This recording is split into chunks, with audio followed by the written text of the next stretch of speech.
Neitegereye Uwiteka nihanganye, antegera ugutwi yumva gutaka kwanjye, kandi yankura mu rwobo rwo kurimbura, no mu byondo bisayo ashira ibirenge byanje ku rutare, akomeza indambwe zanjye.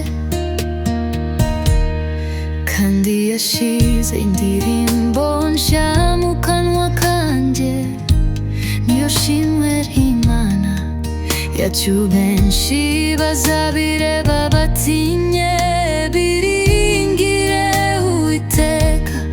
Hahirwa uwiringira Uwiteka, kandi ndahindukirira bibone cyangwa abiyobagiriza gukurikiza ibinyoma.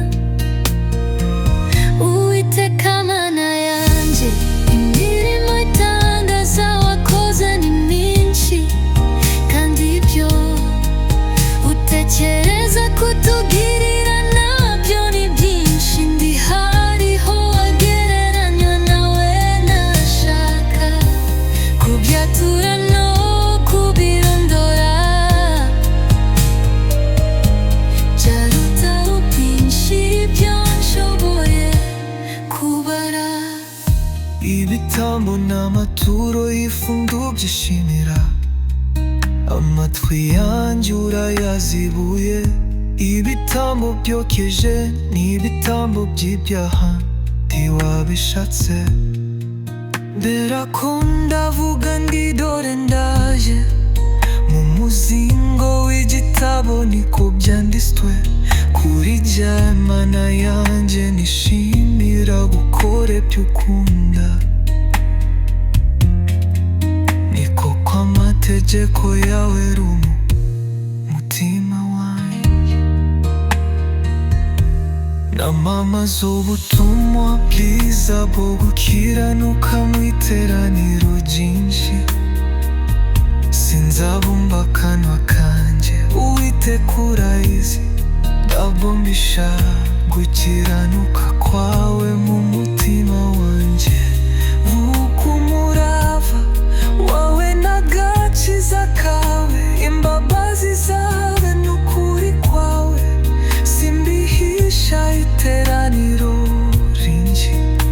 Uwiteka nawe ntunyime kugira neza kwawe, imbabazi zawe n'ukuri kwawe bijye bindinda iteka. Uwiteka Mana yanjye, imirimo itangaza wakoze ni myinshi, kandi ibyo utekereza kutugirira nabyo ni byinshi. Ndi hariho wagereranywa nawe,